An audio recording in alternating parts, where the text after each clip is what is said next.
बिस्मिल्लाहिर्रहमानिर्रहीम। अस्सलाम वालेकुम। मैं हूं इम्तियाज़ मलिक। आज मैंने आपको बताना है कि इल्लामा इक़बाल ओपन यूनिवर्सिटी में जिन स्टूडेंट्स के सब्जेक्ट रीअपीयर हैं, उन्होंने रीअपीयर सब्जेक्ट्स के एडमिशन किस तरह करवाने हैं, ये मैंने आपको पूरा तरीका बताना है। लेकिन वीडियो को शुरू करने से पहले मैं आपको ये बता दूं कि अगर आप मेरी वीडियो पहली मरतबा देख रहे हैं और अभी तक आपने इसको सब्सक्राइब नहीं किया, तो इस वीडियो के नीचे जहां सब्सक्राइब लिखा हुआ है उस पर क्लिक करें और साथ ही बेल आइकन पर क्लिक करें ताकि मैं जो भी वीडियो अपलोड करूं वो आप तक पहुंच सके और आप सबसे पहले उसको देख सकें। इल्लामा इक़बाल ओपन यूनिवर्सिटी की नई पॉलिसी के मुताबिक वो स्टूडेंट्स जिनकी वर्कशॉप्स पास हैं और असाइनमेंट्स भी पास हैं, लेकिन यानी किताब के एग्ज़ाम में उनके मार्क्स कम आए हैं या वो पेपर में अपीयर नहीं हो सके, पेपर छोड़ दिया था उन्होंने, उनके लिए दो चांसेस हैं कि वो उन दो चांसेस में अपना एडमिशन भेज सकते हैं और बगैर सेमेस्टर जया किए वो अपना एडमिशन करवा सकते हैं।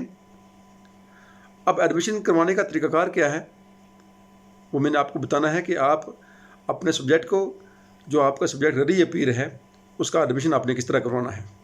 आपके पास दो चांसेस हैं रीअपीयर के लिए। पहले चांस में अगर आपकी किताब रह जाती है तो आपको फिर दूसरा चांस मिलेगा, और अगर दूसरे चांस में भी आपकी किताब फेल हो जाती है तो फिर आपको उस किताब का न्यू एडमिशन भेजना पड़ेगा। लेकिन सब्जेक्ट को आपने, रीअपीयर को आपने किस तरह एडमिशन करवाना है, तो आए वीडियो स्टार्ट करते हैं। सबसे पहले आप CMS पोर्टल ओपन करेंगे और वहाँ अपना यूज़र नेम और पासवर्ड एंटर करेंगे और उसको साइन इन करेंगे। जब आप साइन इन करेंगे तो आपके सामने यहाँ CMS पोर्टल ओपन हो जाएगा। यहाँ आपको एक ऑप्शन नज़र आ रहा है कोर्स रजिस्ट्रेशन से, जहाँ से आप अपना एडमिशन करवाते हैं, उस पर क्लिक करेंगे। फिर स्टूडेंट इनरोलमेंट पे क्लिक करेंगे। वहाँ से फिर आगे आपको ये ऑप्शन, सर्च वाला ऑप्शन नज़र आ रहा है। मैं आपको जूम करके दिखा देता हूँ। सर्च वाला ऑप्शन, इस पर क्लिक करेंगे। क्लिक करने के बाद यहाँ नीचे आपको एक ऑप्शन नज़र आएगा जहाँ लिखा हुआ है रीअपीयर। मैं आपको जूम करके दिखाता हूँ। रीअपीयर लिखा हुआ है, इस पर क्लिक करेंगे। अब क्लिक करने के बाद आप इसके राइट साइड पे चले जाएंगे जहाँ लिखा हुआ है ऐड न्यू रिक्वेस्ट। आपने उस पर क्लिक करना है। यहाँ ऐड न्यू रिक्वेस्ट है, आपने इस पर क्लिक किया।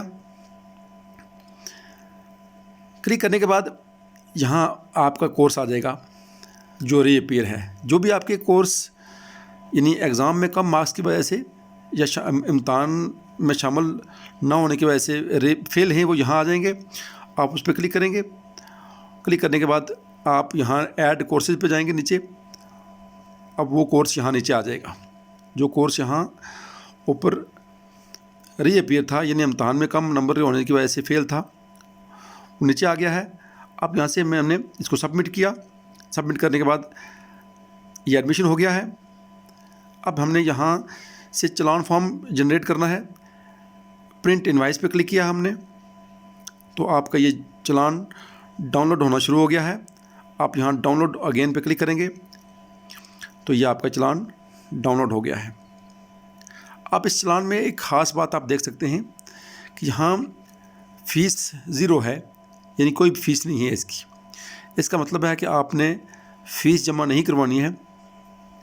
आपका एडमिशन हो गया है और आप बगैर फ़ीस दिए पेपर में शामिल हो सकते हैं। अब अगर ये चालान आप किसी को शेयर करते हैं, यानी आपने किसी को सेंड करना है प्रिंट करवाने के लिए, तो ये देखें इसकी फ़ीस ज़ीरो लिखी हुई है। अब इसको किसी को भेजना है तो यहाँ टॉप पे ऊपर जो 3 बटन हैं, ये आपको जो नज़र आ रहे हैं, इस पर क्लिक करेंगे। सेंड फाइल पे क्लिक करेंगे और आपने यहाँ व्हाट्सएप पे सेलेक्ट करके आप जिसको भी भेजना चाहें आप ये भेज सकते हैं। ये था तरीका रीअपीयर सब्जेक्ट के का एडमिशन भेजने का। उम्मीद है आपको मेरी वीडियो पसंद आती होंगी। अगर वीडियो पसंद आई है तो इसको लाइक करें, इस चैनल को सब्सक्राइब करें और मुझे दीजिए इजाज़त। अल्लाह हाफ़िज़। अस्सलाम वालेकुम व रहमतुल्लाहि व बरकातुहू।